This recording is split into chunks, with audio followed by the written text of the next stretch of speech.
Olivia brushed her daughter's damp hair back, her palm trembling as the fever radiated through the child's skin. Nadia's body burned like fire, and nothing Olivia tried had worked. She had cooled her forehead with wet cloths, whispered prayers through cracked lips, and given the last tablets of paracetamol. But the fever only grew stronger, tightening fear around her chest like a rope.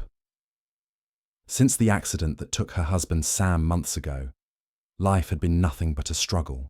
Sam used to tell her, "You're stronger than you think, Olivia." Yet today, sitting in a cramped single room with her daughter gasping for breath, she felt weaker than ever, crushed by loneliness and poverty. Her mind drifted back to the market the day before, when she bumped into Jerry, an old schoolmate who still remembered her laughter from years gone by. He had written his phone number on a scrap of paper and pressed it into her hand, saying softly, "If you ever need help, call me." That paper was now damp with tears. Olivia's fingers shook as she tried to dial the number on her tiny phone. One digit had blurred from her tears. She guessed and pressed call. "Hello?" A deep male voice answered. Words poured from her mouth before she could even think. "My name is Olivia. Please, sir, I know this is sudden, but I don't have anyone else to call. My little girl is very sick. She's all I have left. Please help me. I beg you. I don't want to lose her. We can't even afford food, let alone a hospital." For a long second, silence sat heavy on the line. Then the man's voice returned, thick with emotion.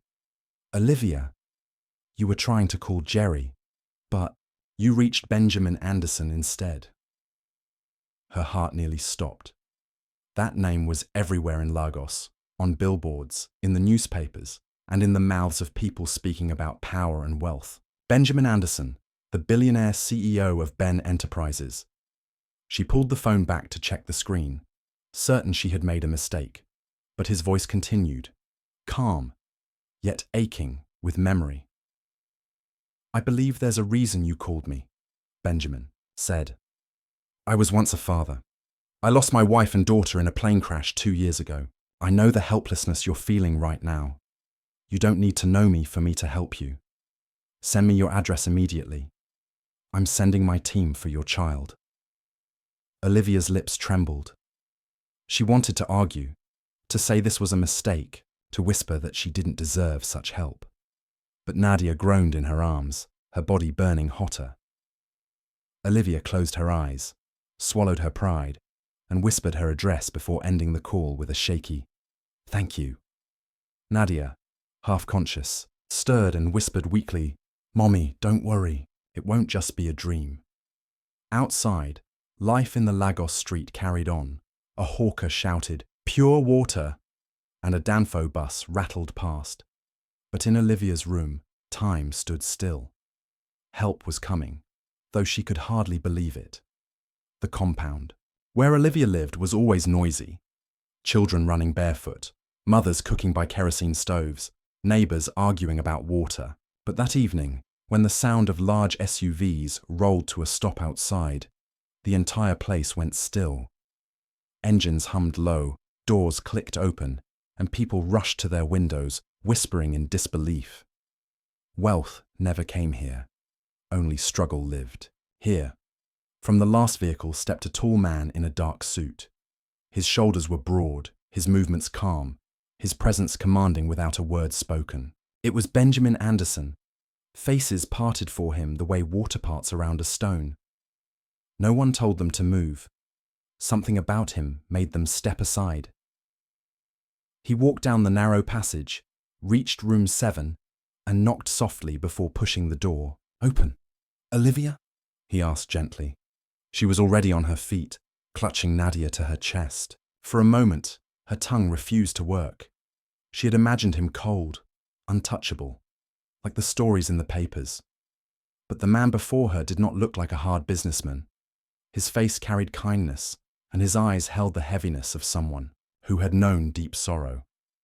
"I'm Benjamin," he said with a small nod. "May I come in?" Behind him stood only one assistant, Ada, a woman in her 30s carrying a neat medical bag. Benjamin ignored the dusty floor and knelt beside Nadia. "Hello, beautiful. What's your name?" he asked softly. "Nia," the girl whispered weakly. "A beautiful name for a beautiful girl," he said, smiling in a way that seemed to soften the entire room. "Nadia, we're going to the hospital now. Will you allow me to carry you?" The child gave a faint smile and shook her head.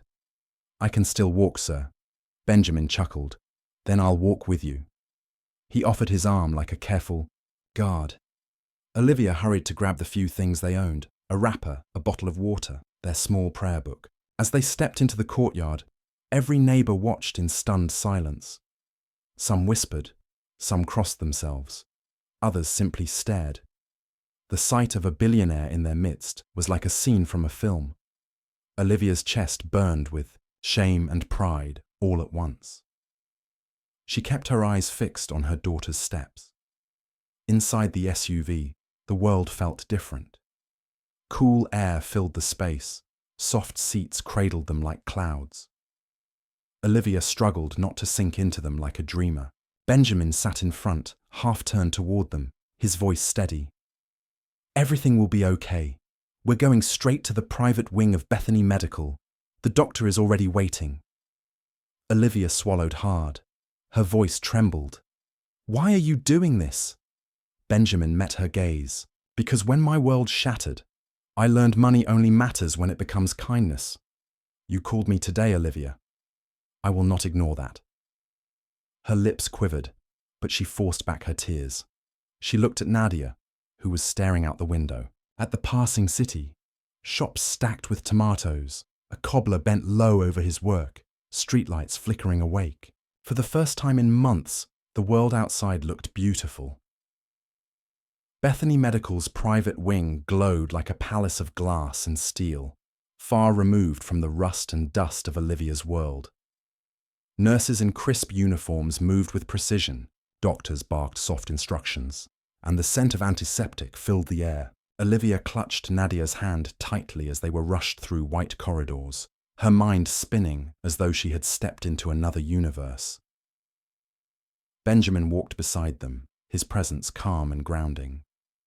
He had already signed papers, spoken with the chief physician, and arranged a team of specialists. To the staff, he was a familiar benefactor. To Olivia, he was a miracle she couldn't yet believe. In the emergency room, machines beeped and monitors blinked. A doctor leaned close to Olivia, his voice steady but urgent. "Your daughter's fever has damaged her breathing. We must run blood tests and stabilize her now." Olivia nodded, though her legs wobbled beneath her. She kissed Nadia's forehead, before the nurses gently lifted her onto the bed. Tubes, needles, wires, things that terrified Olivia, suddenly surrounded her little girl. Olivia turned away, her chest shaking with sobs. A hand touched her shoulder. It was Benjamin. "She's strong, Olivia. Stay strong for her." Through her tears, Olivia managed to whisper, "I should have saved more money. I should have done better. If I lose her, I lose everything." Benjamin shook his head firmly. "Don't blame yourself. Life has been unkind, not you. Tonight, Nadia fights, but she won't fight alone." Minutes stretched like hours. Machines beeped steadily, then faster, then slowed again. Doctors worked in tense silence, calling for more oxygen, adjusting IV drips. Olivia felt her heart stop every time Nadia's small chest struggled for air. She pressed her palms together and whispered prayers, words tumbling in Yoruba and English alike. Then suddenly, alarms rang out. The monitor flashed red. Nadia's body convulsed, her lips paling.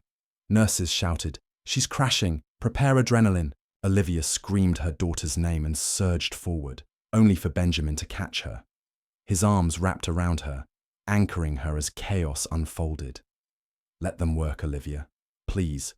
Trust them," he said, though his own jaw was clenched, his own eyes wet. The doctor injected the medicine. A tense silence filled the room. Then, slowly, like dawn breaking, a small beep returned to the monitor. Nadia's chest rose again, shallow but steady. "She's stabilizing," the doctor finally said, relief breaking across his face. Olivia dropped to her knees, tears streaming, her hands raised toward heaven. "Thank you, Lord. Thank you." Benjamin knelt beside her, resting a hand on her back. His voice was hoarse. "Your little girl is a fighter. Don't forget that." Hours later, when Nadia finally slept peacefully under the care of the nurses, Olivia sat in the corner of the room, watching her breathe. For the first time in months, she allowed herself to exhale fully. Her daughter was alive. She turned her gaze toward Benjamin, who stood quietly by the window, silhouetted against the Lagos night.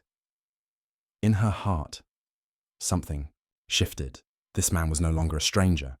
The days that followed felt like a dream Olivia feared she might wake from. Nadia, though still weak, began to recover under the constant care of doctors and nurses. Each morning, her fever dipped lower. Each evening, her laughter returned a little stronger. She painted hope back into the grey walls of Olivia's life. Benjamin visited every day without fail. He brought books for Nadia, stories filled with bold heroines and faraway kingdoms.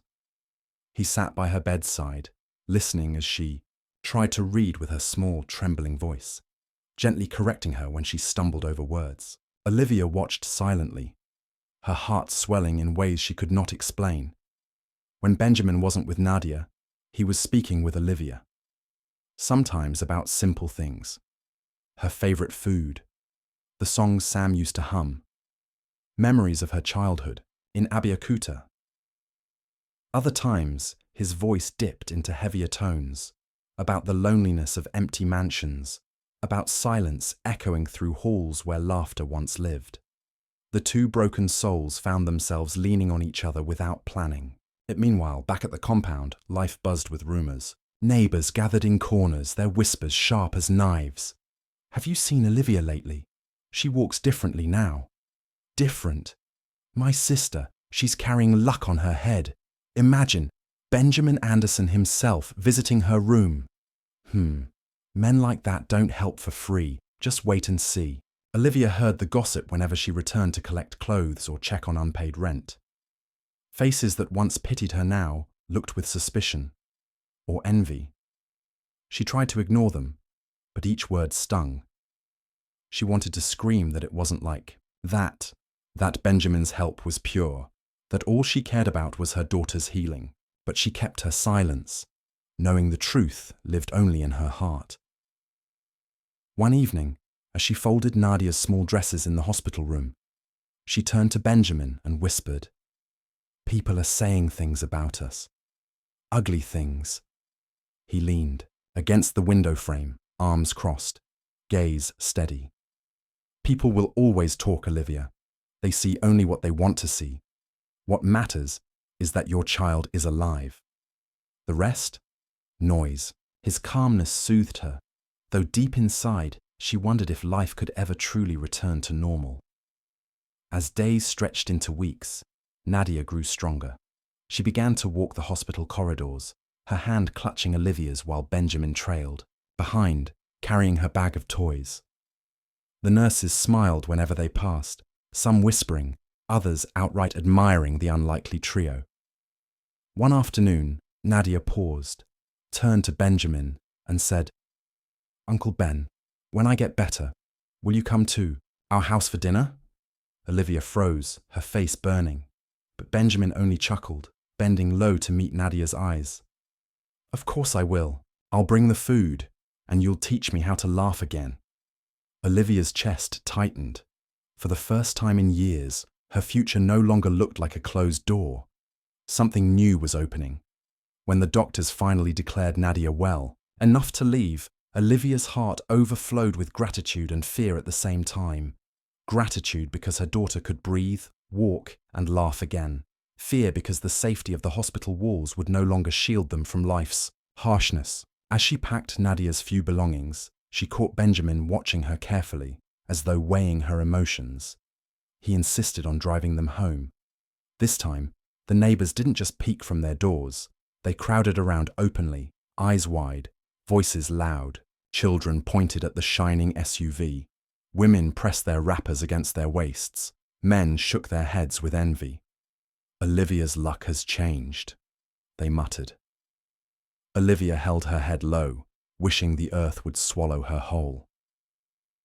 Inside the compound, Benjamin carried Nadia gently to her bed. The neighbors' chatter drifted through the thin walls, but he ignored it completely. Instead, he set down a box on the table. Olivia frowned. "What is this?" He smiled faintly. "Groceries, medicines, some things Nadia may need." Olivia's pride flared. "Benjamin, you've already done more than I could ever repay. Please, don't do this. People already think." He raised a hand to stop her. "Let them think what they want. I'm not doing this for them. I'm doing it because I can, and because you deserve it." Tears welled in her eyes. She wanted to argue, but the memory of Nadia's small body on the hospital bed silenced her. She whispered a shaky, "Thank you," and left it at that. The days that followed tested Olivia's spirit. She returned to the streets, selling bread. Again, this time with Nadia sitting nearby on a small stool, her face brighter but still pale. Sometimes Benjamin's car would appear quietly at the corner. He never flaunted his presence. He simply bought bread, paid double without a word, and left. Other times, he sent Ada to deliver supplies or check on Nadia. But Olivia's pride wrestled with his kindness. Each time she accepted help, a voice in her head whispered, "You're becoming dependent. You're not strong enough on your own." She fought that voice, reminding herself that survival often meant humility. Nadia, however, adored Benjamin's visits. She would chatter endlessly about her day, her new dreams, the books he brought her. "Uncle Ben, when I grow up, I'll be a doctor, like the ones who saved me," she announced proudly one afternoon. Benjamin's smile was soft, but Olivia noticed a shadow cross his face, a reminder of the daughter he had lost. At night, when the compound fell quiet, Olivia lay, awake thinking about the changes. The gossip outside her window had only grown louder. Some neighbors claimed she was Benjamin's mistress. Others swore she had done juju to capture his attention. She wanted to shout at them, but what good would it do? Their words could not feed Nadia or heal wounds. Still, in the privacy of her own heart, Olivia wondered what path she was walking. Was this simply kindness? Or was fate weaving a story she was too afraid to name? Life began to shift in small, almost invisible ways. Where there had once been only walls, doors quietly appeared. Olivia noticed it first when Benjamin suggested she move Nadia to a better school. "She's bright," he said, watching Nadia scribble letters in her old exercise book. "She deserves a classroom where her dreams can grow." Olivia hesitated. The thought of private school fees made her chest tighten, but Benjamin had already made arrangements. "Don't think of it as charity," he said gently. "Think of it as an investment in a future we both believe in." The following week, Olivia stood in awe before the tall gates of St. Andrew's Academy. Children in clean uniforms ran across wide fields, their laughter echoing. Nadia's eyes shone as she clutched her mother's hand. Olivia whispered, "This is your chance, my child. Don't waste it." From that day, mornings changed. Instead of sending Nadia to the crowded public school, Olivia walked her through manicured paths and kissed her goodbye at classrooms filled with books and bright faces. It felt like stepping into a world she never thought she'd touch. Meanwhile, Benjamin kept finding quiet ways to ease Olivia's burdens. One afternoon, he introduced her to a bakery owner downtown. "This is Madame Ifeoma," he said warmly. "She's looking for someone to manage her street distribution. I told her you know how to sell bread better than anyone." Olivia's heart pounded. To step out of the streets, to sell with dignity, to earn more, it was everything she had, prayed for. Yet pride and fear tangled inside her. What if she failed? What if people whispered even louder? But when Nadia hugged her that night saying, "Mama, you'll have your own shop soon," Olivia found the courage to say yes. The neighbors, of course, noticed. Whispers became sharper. "She wears better clothes now. Her child goes." to that rich school. You see her, smiling at odd hours. It must be him. Some spat the words with envy, others with mockery. Olivia tried to drown them out. Each loaf she sold through Madame Ifeoma's bakery was a step forward. Each night she balanced her little earnings. She felt Sam's voice echo in her heart. You are stronger than you think. Benjamin remained a steady presence. Sometimes he visited in the evenings, sitting quietly on the wooden bench outside her, dolt while Nadia danced around them with her school stories. Other times, he shared pieces of his past, his daughter's laughter, his wife's cooking, the silence that followed their deaths. It was in those moments, beneath the dim glow of the compound's single bulb, that Olivia felt their worlds knit together. Two broken souls, finding fragments of peace in each other's company. Yet in the corner of her heart, doubt lingered. She often asked herself, what if this kindness has strings attached? What if I am walking into a storm I cannot see? But each time Nadia smiled, Olivia chose to believe in the light, even if shadows still whispered. The higher Olivia climbed, the heavier the weight of gossip pressed upon her shoulders. The compound that once pitied her now looked at her with sharpened eyes. Some neighbors avoided her, muttering curses under their breath. Others greeted her, with fake smiles, their words dipped in venom. One evening, as she returned from the bakery, arms full of unsold bread, two women blocked her path. Their voices carried like fire in the night. Olivia, we see you now, walking with pride, dressing differently. Don't think we don't know where your blessings come from.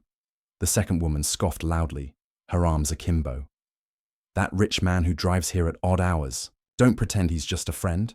We weren't born yesterday. The sting of their words hit harder than stones. Olivia's cheeks burned, but she held her silence. She knew any answer would only fuel them. She pushed past, forcing her legs to move, even as her heart trembled. But that night, as she tucked Nadia into bed, she couldn't hold back her tears. She wondered if she had made a mistake allowing Benjamin into their lives so openly. She wanted to protect her daughter not just from poverty, but from the cruelty of wagging tongues. The following day, matters escalated. As Olivia arranged bread, crates at Madame Ifeoma's shop, two men strolled in, laughing loudly. Ah, Madame Breadseller! Or should we say Madame Anderson? One mocked. Tell us, when will you move into the big man's house? Their laughter filled the shop, but Olivia's spirit nearly broke. She gripped the counter to keep from collapsing. For the first time, shame and anger tangled in her chest until she could hardly breathe. That evening, Benjamin arrived unexpectedly. He found Olivia sitting outside her door, her face buried in her hands. Nadia had already fallen asleep inside. Without asking, he sat beside her. Talk to me, he said softly. The words tumbled out of her, how the neighbors mocked her, how the men jeered, how every kindness he offered now felt like a curse. Her voice cracked as she whispered, Maybe it's better if you stop coming. Maybe it's safer for us. Benjamin's jaw tightened. For a long moment, he said nothing. Then his voice came low, steady, carrying a weight of steel. Olivia, you owe no one an explanation. Their tongues are sharp because their hearts are empty. Let them talk. I will not walk away from you or Nadia because of cowards who fear your light. Olivia lifted her tear-streaked face to him, shocked by the conviction in his tone. For the first time, she realized that this was no passing kindness. Benjamin was fighting for something bigger. For her, for Nadia, for a bond neither of them had planned to find. But even as his words steadied her, Olivia knew the storm around them was only growing louder, and storms, she feared, had the power to destroy. The storm raged for weeks, but Olivia learned to stand taller with each passing day. The gossip never stopped, but she stopped allowing it to pierce her heart. She reminded herself of what truly mattered. Nadia's laughter, the warmth of their small home, the steady progress of her new life. At the bakery, her work began to flourish. Madame Ifeoma often praised her dedication, telling others, This woman knows the streets. She turns every loaf into gold.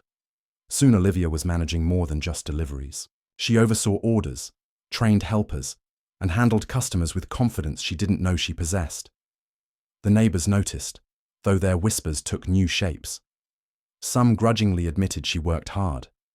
Others remained bitter, their tongues sharpened by envy. But Olivia no longer bowed under their judgment. She walked with her head high, her dignity stitched into every step. Nadia blossomed in her new school. She came home with bright stories about science experiments, new friends, and dreams of becoming a doctor. Olivia would watch her daughter study by candlelight, and a quiet peace would settle in her chest. This is why I endure, she thought.